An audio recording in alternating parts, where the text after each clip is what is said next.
Depends Podcast, episode 327 for Thursday, July 18th, 2019. This is Brian. And this is David. Hello, David. Hi, how you doing? Good, good. I have a joke for you. Is it a good one? No. Well, tell it to me anyway. Knock, knock. Who's there? Figs. Figs who? Figs the doorbell. It's broken. Sorry, I had to have a fig joke. I thought you were going to say Fig's boot or something like that. Well, I was trying to find a joke that had fig and boot in the same sentence. I think that would be a very small, the chart of that, the cross-section. Yeah, there's probably very few jokes that yes, the cross-section is limited on that one. So in case you don't know, everybody, this is Mr. David Parker. Figboot himself is here in the studio.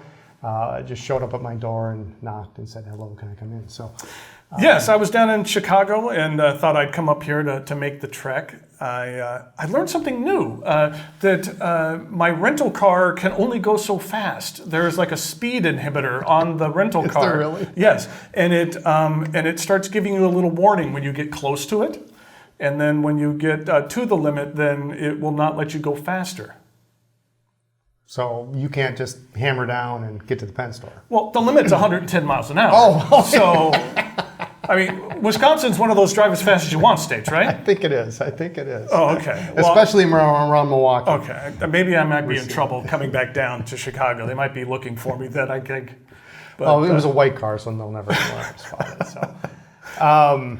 Thank you for joining us. Well, thank you for having me. It was kind of a last minute thing. I'm like, well, you're going to be here. Maybe we should, we initially said when Lisa was going to go down to Chicago that we weren't going to have a podcast. And then last week, Eric and I decided to do it. And then you were coming up and I said, well, why not? We've got some cool stuff to talk about. So yeah, might as well take a look at it. So, you do have some cool stuff. Why don't you tell people who may not be familiar who you are, what you do, where does Figboot come from, all that kind of stuff? I have a YouTube channel where I review a lot of fountain pens and inks and paper. I kind of branch out and kind of hit a number of different things that have to do with the hobby.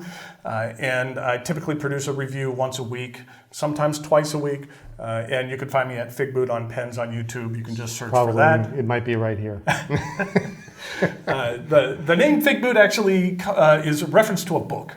Okay. It's a name that I've used for quite some time as a kind of a gaming moniker. You got to come up with some kind of name that's different online. And I've been doing it wrong. Games. I've been doing it wrong. I'm always Brian Anderson. So if you could find Brian Anderson, if that's not taken, then that's good. But yeah, Figboot usually isn't taken. The only other thing is there was in the Strawberry Shortcake cartoons, there was a little purple dinosaur named Figboot. Really? That's the only other Figboot out there. But the story behind it is there was a series of books by a gentleman by the name of Graham Romeo, who's an author, illustrator, and he has some humor books that are the kind of the life of Bigfoot, and they're told from his perspective.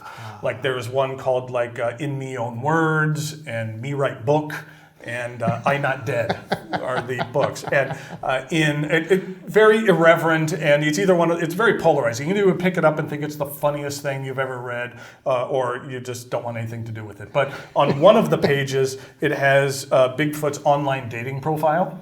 Okay. And his likes and dislikes and turn-ons and things like that. But then at the top, his username was Figboot. And so Figboot is Bigfoot's online dating profile. He likes long walks in the woods and yes, things like that. And so that was the origin of where that came from. I know that's much more of a longer story. Well, but, that's all right. But when you're looking for when you're playing games online, and you got to come up with some kind of moniker, and I'd prefer one that actually means something as opposed to just having my name and throwing random numbers at the end of it or something like that. So we have a YouTube channel. We do reviews once or twice a week. Is this what you do for a living? No, this is not what you do. No, not for a living. It's a part of the hobby. That in the real life, I'm a data analyst for a Fortune 500 company, and so sounds impressive. Yeah. So I sit and stare at spreadsheets all day. Okay. So do you use pens then? Yes, I do, and I basically not necessarily actively for my work, but I always make my to-do lists and my long list of things that I do and make notes all day. And I have my Rhodia A4 pad that I have with a Padfolio cover on it, and I use my fountain pens every day. I use a different one every day and kind of rotate through my collection. Do you find it helps you in your analysis at all? I mean, it doesn't. But it helps me. It helps me use my pens on a regular basis. And if you follow me on Instagram, where I'm Figboot 11, where I every day I sit down, I start up my computer, and I take a picture of the pen that I am using that day. And so you can kind of see how I rotate through my collection and things like that. So if you like just seeing a different pen each day, or at least rotating through several of them, I'd like to see new pens every day. Yeah, that I do that as well, and it's fun. It's been a very nice and fun extension of the hobby, because that's how I started. I really got into pens, and then I kind of wanted to do something else. I wanted to, hey, do I write a blog? Do I start a podcast? Do I do some kind of review? And I had a background in some video production, and felt that some of my skill set fit into that. And you know how sometimes in life you see something and you're like, there is no way on earth I could do that. And other times you look at something, you're like, you know what, I could probably do that. And I thought to myself, you know what, I could probably do that. And well, the video production is evident. I mean, your videos are very well done. And, well, thanks. The audio is great, and everything it comes together. It's very polished, but still yet casual and relaxed. Yeah, I try to, I always try to get better at what I do, and try to make sure that it's pleasant to watch, pleasant to listen to. And that I try to give information about the pens that maybe you didn't see anywhere else. I try to do a lot of research and find out the backgrounds of the pens, and why is it named this particular thing, or where did this come from, or what's something interesting about this pen that you really have never heard before. Try to find those things, and those are kind of the fun times, is when you know that, okay, this, I've seen 100 reviews for this pen, but I'm able to talk about something that I've never heard anyone else talk about it. Then that's when you feel a sense of accomplishment. And you try to create good work, and then people will watch, and it's a lot of fun to interact with everyone, and it's fun to consume, but then it's also fun to produce, and kind of give back to the community. Yeah, that's how a lot of all this even started. Even our Esterbrook website. I started out that just as a way to catalog my pens, and it became something else. And this too. So, but do you have everybody hates this question. Do you have a favorite pen? I have my groups of favorite pens, and that rotates in and out. Recently, probably within the last 6 months, I picked up one that I had kind of categorized to be my grail pen. I was able to pick up a Mont Blanc Alfred Hitchcock, which was kind of very high on my list. Nice. I am a big fan of the Sailor King of Pen nib. And so I have a number of pens that use that nib, whether it's classic pens or whether it's Sailors or other ones that utilize that. And those have a tendency to be some of my favorite as well. I recently picked up one of the King of Pen Tangerine. Oh, yeah. Which that's kind of been one of my favorite ones lately. The loudest, brightest King of Pen they've ever made. Yes. I had debated for a while when they came out with the 1911, and because I like the color, but I was one of those things of I like it, but do I really need it type of thing. But then again, in this hobby, you don't need it. It's got nothing to do with it. Do I need 201 pens or or 200? It's always like n plus one. Yeah. You always just need one more. Don't let Lisa hear that. It doesn't apply apparently. But then when I was at the Atlanta show, I saw the King of Pen, and I went there knowing that I wanted to look at it. And when I saw the King of Pen, I went, okay, that's fine. Yeah. I didn't necessarily need the 1911, but then when I saw the King of Pen, I said that's different enough. Yeah. The only other King of Pen, other than the Pro Gears I have an ebonite one. Oh yes, yeah. And so this was a little bit different. Is it plain ebonite, or is it the first King of Pen that came out was ebonite with the cap band? No, it doesn't have a cap band. It's just the straight ebonite, and so the Tangerine one was different enough because it had the cap band. It was a little bit different enough, so that at least somewhat justified it in my mind. Yeah. But I really enjoy that. Yes, I enjoy. I picked up a Visconti Ripple recently, Okay, yep. which I had been eyeing for quite some time and found a good price on that. And so I have a number of Viscontis I like as well. But you kind of fall in love with the things that you picked up recently, and those were some of my recent acquisitions. You do kind of. Sometimes I feel like we pigeonhole ourselves into a certain thing, and then we stay there, and then we're committed, and so. I've been collecting this brand for a while, but now I've got 50, so I just sort of have to keep going in that direction. Yeah. But every once in a while, it is nice to make a left turn. Yeah, when people collect, a lot of times they say, okay, or they think, okay, I'm going to focus on Esterbrook, or I'm going to focus on Pilot Vanishing Points. I have a friend who has one of the most extensive Pilot Vanishing Point collections in the world, and that's fantastic. Yeah. I'm more of the, we'll say, one of each, as opposed to all of one type of thing, for the most part.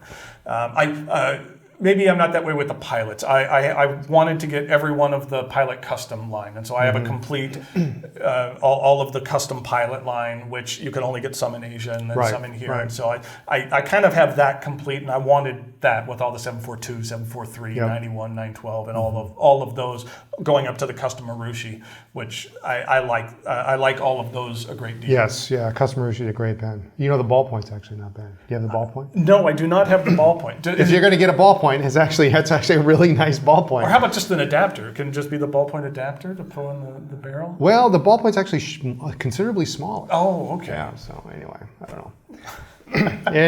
anyway. So, okay, that's cool. Well, what new stuff do you have here? So we're recently, last weekend, we were in Chicago. Sid Saperstein, if you know Sid. Yes, The from Walnuts. Wahl-Eversharp. Wow, he just came out and just launched last week several new colors in the Signature line. So the Signature is, I'm going to do this one here. So it's about a 3/4 or maybe a 2/3 size of the Decoband. Well, here's the Decoband. Here's the Decoband. So You can see, yeah, it's a much more, in my opinion, a reasonable size if you don't have ginormous hands. The Decoband's great, but it's huge. Yes, I love this pen. You've got one. I do have one, and it's with the kind of the red ebonite. But it is one of the more girthier pens in my collection, and it's not for everybody. You don't post it, do you? No. That just gets comical. You take that to the baseball game. And yes. So the nibs are spectacular. Yeah. I love the nibs. Yeah. But it is a very large pen, and it's not for everybody. Yeah. It's unwieldy for some folks, and that has the same good looks, but then much more of an acceptable size for folks. Yeah. It's funny because we started calling it like a 3/4 size Decoband, but there's really nothing about this pen other than the material that really looks like the Decoband. The clip's different. We got the military clip. We got a different cap band. It's not even the same filling system. It's got a different nib. It's not really flexible, but it's a great pen. These materials, they have depth. This reminds me, I don't know if you remember, the Delta Fusion had a material like this. Delta had a couple. This blue one too. This one looks cool. That jade is really great. That's my favorite. But these are nice. They when you put them next to the Decoband, they look small, but these are actually a good size pen. Yeah. If I compare it next to a King of Pen Pro Gear, it's about the same size. It's a little bit shorter, but nice pen. And these have an integrated, basically captive converter, and so this part doesn't come out. So whereas the Decoband's got the pneumatic filling system, this is just basically a converter only. So. Nice pen. They come in a bunch of different colors, 2 trims, gold and rhodium trim on all of them. And made in USA, I hear. And they're made in the USA. So the nibs are made in Germany, but everything else, the material is sourced, made, turned. All the pieces are assembled here in the United States. So, awesome. Which is, there's not that many. I mean, there's a couple of small, manufacturers in the U.S., but this is a little bit bigger scale than some of those manufacturers. Yeah, there's not much in the way of the larger production as opposed to the more boutique brands. And I'm really in love with this pen. It's just such a good pen. It posts. It's actually a decent length in the hand, I think, but it does post. So if you wanted to, you could. But And the cap it doesn't seem like the cap's too heavy. So even if you wanted to post, no, I don't think so. that it's not. Ebonite feeds on these. You've got nice. a couple of ebonite options. You got I kind of like the lower profile. Yeah. That's really the classic vintage. And this is modeled after about a 1930. This was the oversize in the 1930s. Yeah. I wonder how wet this gets. Just because I know I have some deltas, or I'm sorry, some Omases that have this. That this gets really wet especially if you touch it by accident. We had one of these inked up at the show on Saturday, and it was just fine. There was no, and that was one of the reasons why manufacturers went from this flat feed to a comb feed, is to handle those changes in so that the ink, as it starts to come out, it doesn't just leak all over your page. It gets caught by those fins. But what a great color that is. No, I think that's a solid entry for Wahl-Eversharp. And it's so it's a step up from the Skyline, but it's a solid looking pen. It's got nice weight to it, but it's not heavy. I've always liked the little medallion that they throw in there as well. Double check that's inlaid in there. It just has almost like a little wax seal type of thing. Yeah, I always like that. For you collectors, there will be no drilling of the double check mark. So. So they come in a bunch of nice colors, black hard rubber. There's the mottled ebonite, the Amalfi blue. There's a Positano blue, which is this dark one. The jade, which this one's going to be mine, I think. There's a red and black. There's a yellow and black, and every different kind of trim. So are they selling them as a set like they do some of the other ones? But that would be a great idea. You can buy them as a set if you like. So. But it's nice because you can get whatever trim you want, whatever pen you want. So, cool. And a decent price point. So a little less than the Decoband, about the 6.5 price range. So that's Wahl-Eversharp. And another thing that came in this week that we haven't seen in 2 years, and I think it's been 2, maybe close to 3 years. The Sailor Four Seasons. Do you remember this pen? Yeah. Were they ever available here in the U.S.? Yes, they were. For a very very short period of time they were available, and then restocking was a serious problem. They came out with them in ballpoints, which are available as well, but the actual Four Seasons Shikiori pens themselves, we couldn't get them. Yeah. So you've got the winter there, which is the white with the red flecks. Yeah, the little red in here is nice. It's very, very nice. I like that. It's probably the most popular one, or at least it used to be. But this is the Pro Gear Slim, 14 karat nib. They post really nice. Yeah, if you've got bigger hands, you can still use this pen. I have bigger hands, but this pen postage is almost perfect for me. It's really nice. I like this green one too. A little bit of a shimmer in most of these. The blue is nice. It's just really a gorgeous color. And then the Ivory Lame, which has got a little bit of a sparkle to it. Yeah, I like the finish on this as well. Yeah. It just has some depth to it. So they only come in gold trim. They only come in a medium fine nib. So your question is not if, it's which color, really. And they're coming with a new box. I don't know if you've seen these. No, so we're all familiar with the standard blue Sailor box. Now Sailor's mixing it up. They have new boxes now on their special nib. They have new boxes for King of Pens, but this is a new box they've come out with. It's more of a instead of your kind of your clamshell. This is just a kind of a straight, nice white cover, and then and now we've got little tray in there, so it's kind of nice. You can put a few more things in there if you want. You can put extra cartridges, or you could even use this on your desk. It's just such a nice looking box. Nice. So we got that going. So, but I wish they'd make this in a full size. I'd be all over it. But what are you gonna do?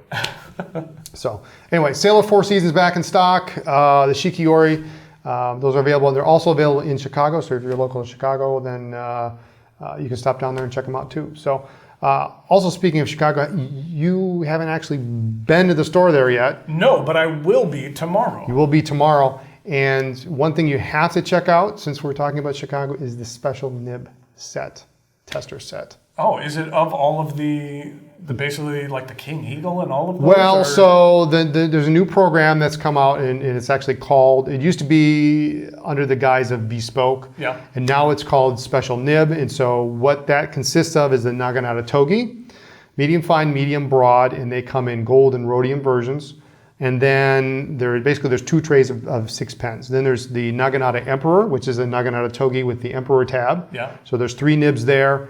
The Fude, the Concord, Cross Point, Cross Music, and Cross Concord. Wow. No, I'll have to play around with So yeah, they're available for you to try out. King Eagle, King Cobra no longer being made. Oh, okay. So those are out. So it's a set of, we have 12 testers. There are actually a combined total of 14 different nibs.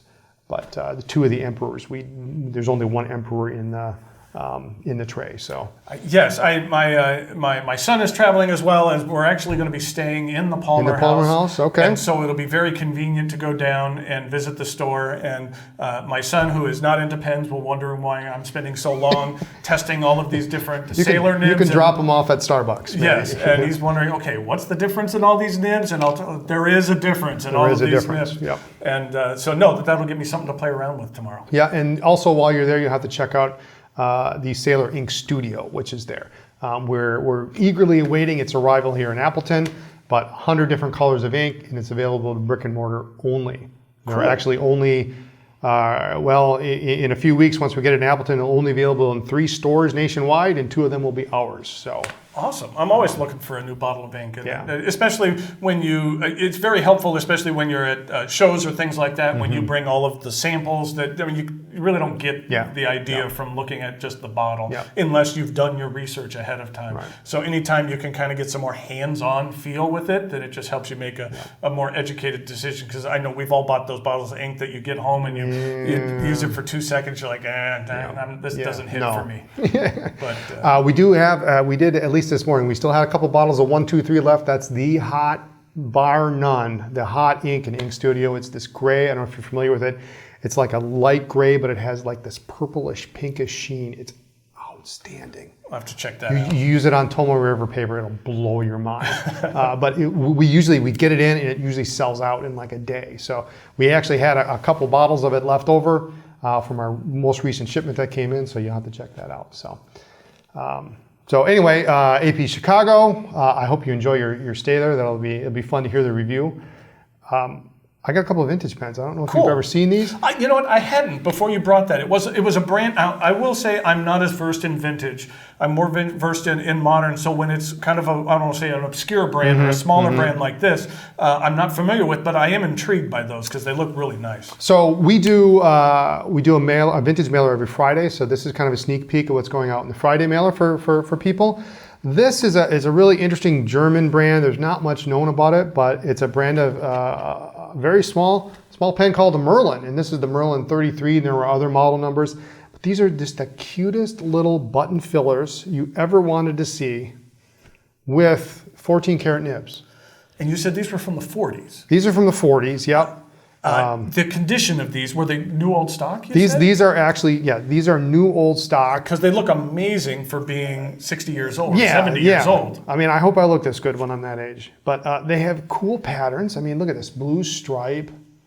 There's a kind of a rose stripe pattern. And apparently there were something like 56 or different color combinations. Is the 33 on all of them, or is that? Yeah, I think that's the model number. So it's a Merlin 33. There was also there were other numbers for other models. But the engraved lettering is still just perfect. Yeah, and what's different about that's interesting is with vintage pens, they're all a lot of them are stamped on the barrel like that. No, this is engraved. But they're never filled in. Yeah, this is filled. Yeah, so they filled these in from the factory. But neat little pens. They have kind of a little soft nib, but it's not super flexible.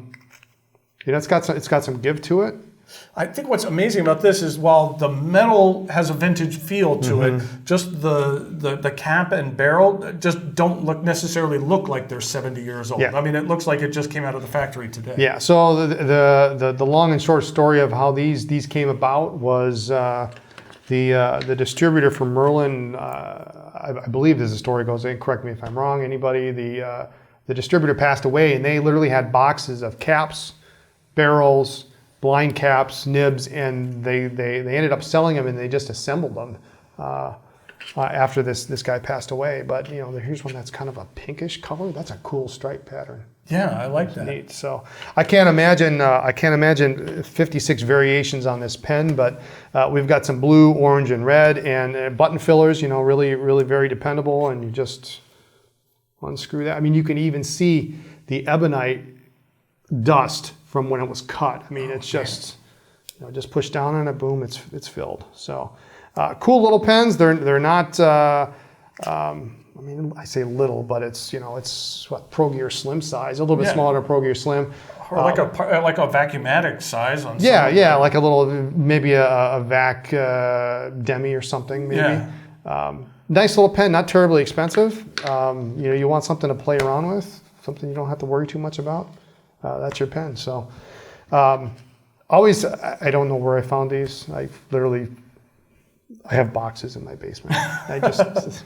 Lisa hates it, but I have bags and bags, and I found a bag of like 18 of these. And so most of them will be in the mailer on Friday. And if you ever wanted an inexpensive 1940s button filler that looks pretty new, this is your chance. So even if you're not into vintage, just to have a pen that's reasonably priced that is literally 75 years old or something like that is kind of is cool. Yeah, and 14 karat nib, you won't at the price. I haven't finalized the price on these yet, but all I'm going to say is right now there is no 14 karat nib on the market that is anywhere near the price that I'm going to sell these at. Awesome. Platinum used to make a pen. I don't know if you remember the Vico, the PTL 5000 was like $64. They don't make it anymore, but that was the price leader. So this is going to be kind of maybe a little bit above that, but in that range. So under $100 for sure. Nice. So I mean, you can't go wrong. So anyway, that's the vintage for this week. Anything else you want to talk about? Anything else going on?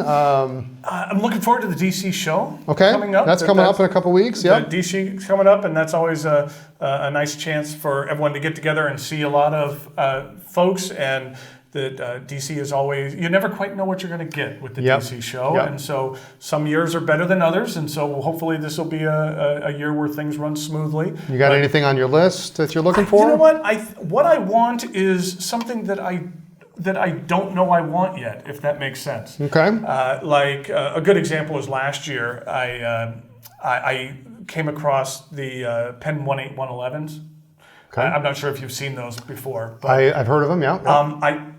Totally new to me, and as soon as I saw it, then I'm like, okay, I have to have this. This is just an amazing piece of craftsmanship, and so that was what I ended up wanting. And so I kind of want to find something like that again, that maybe something I don't even know exists, or something that's relatively new that can kind of pique my interest. And so that's what I'm kind of looking forward to. Well, you've been to enough pen shows now where you know that even if you go with a list, sometimes what you end up with wasn't even a thought.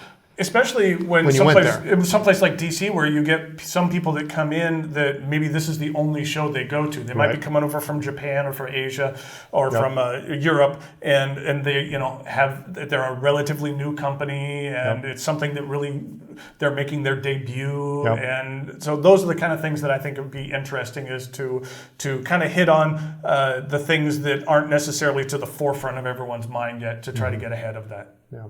So this is an unusual year for us because this will be the first year we haven't gone in, I can't even remember how many years. Yes. So I'll look forward to your reviews of the show. So that it is, we had talked about it, but with Lisa in Chicago, there's just no way for her to get away from the store for that many days. So and for me to do it by myself is I should just not be unchaperoned. I'll just say that, but.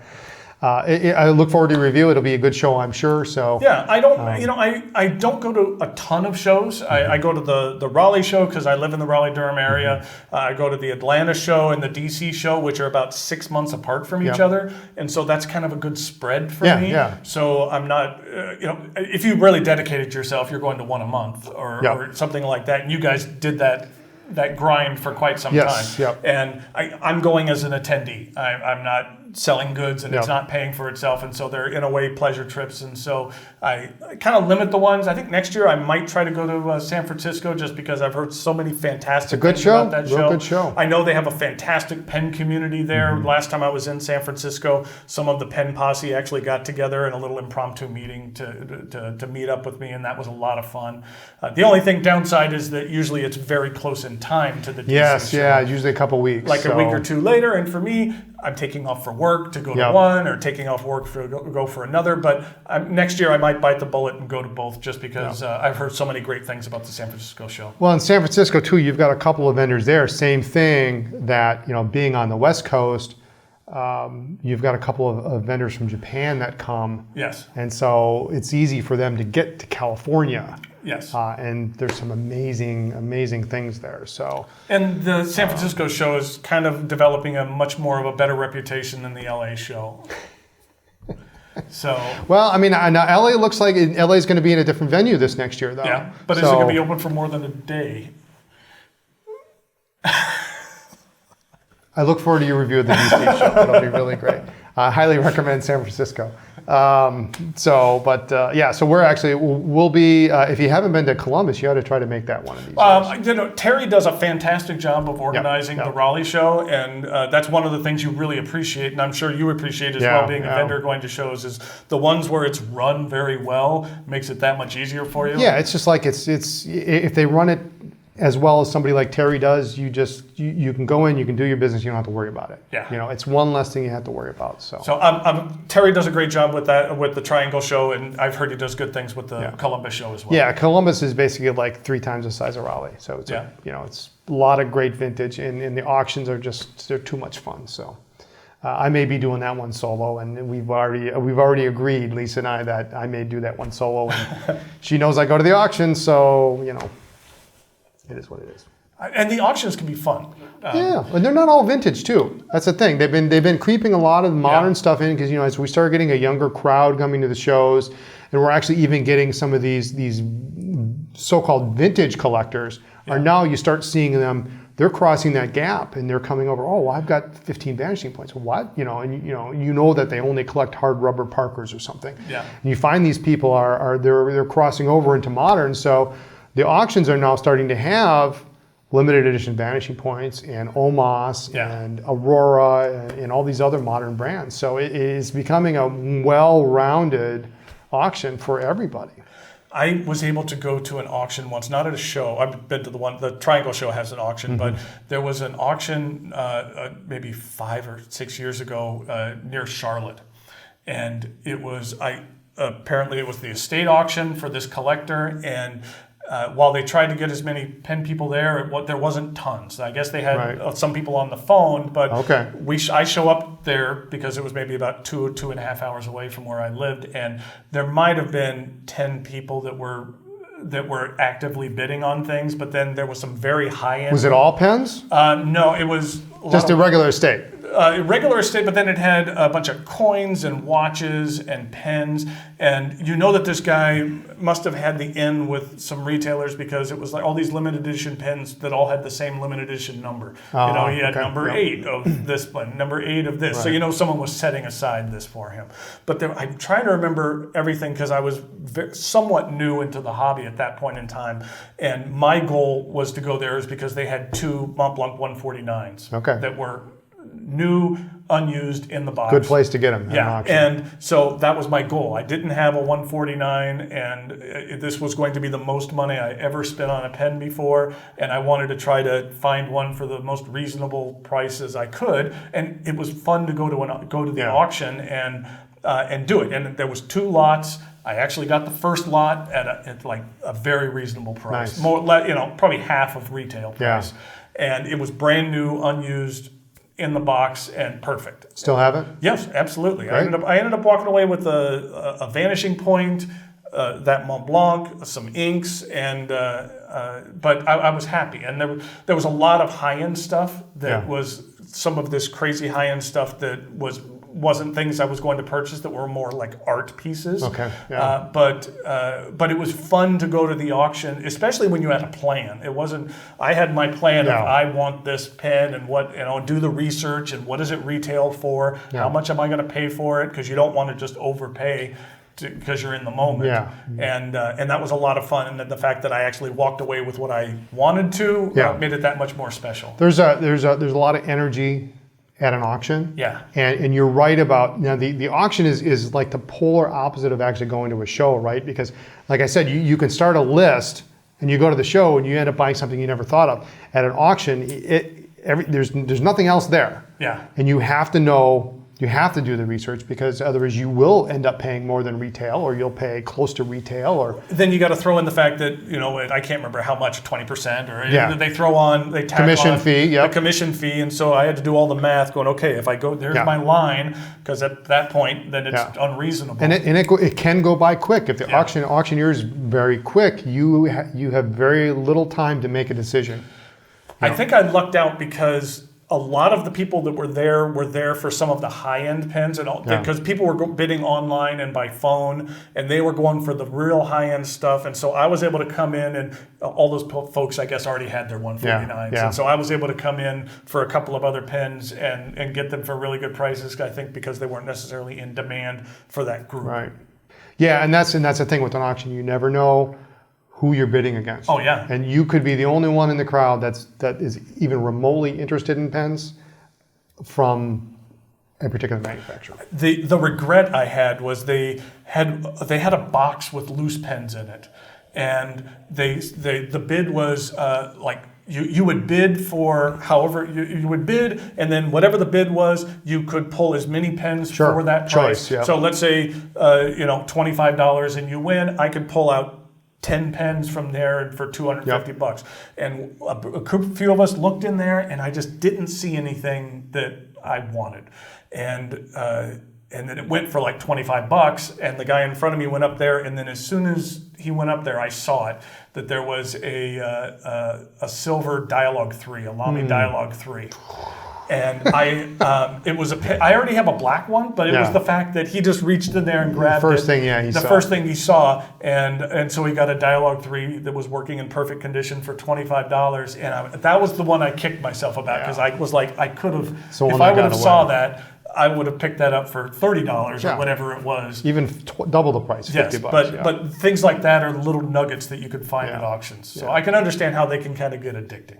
Yeah, I love them. So unfortunately, there's none in DC. So the next one will be in, unless San Francisco's talked about doing one, but I don't know if they're going to do it. But next ones will be in Columbus at the Ohio Pen Show. So anything else you want to chat about? No, I'm looking forward to that. It was kind of neat to come up here and see your shop and see everything here. And then I'm looking forward to going down and harassing Lisa. Lisa, yeah. So I did give her a heads up that you're coming, so she knows. But it'll be nice for her to have a visitor. So. Yeah, and then as I'm going in and out of the hotel every day, if I pass right by her and just wave. Just wave, yeah. So. But thanks for having me. All right, well, thank you very much, David Parker, everybody, and his information will be somewhere in the notes.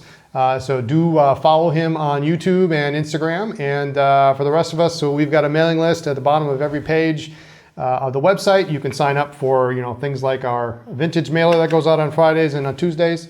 But join us next time for more talk about pens, ink, and paper. Follow the blog for news, ink reviews, and all sorts of other stuff. And check us out on social media as Anderson Pens.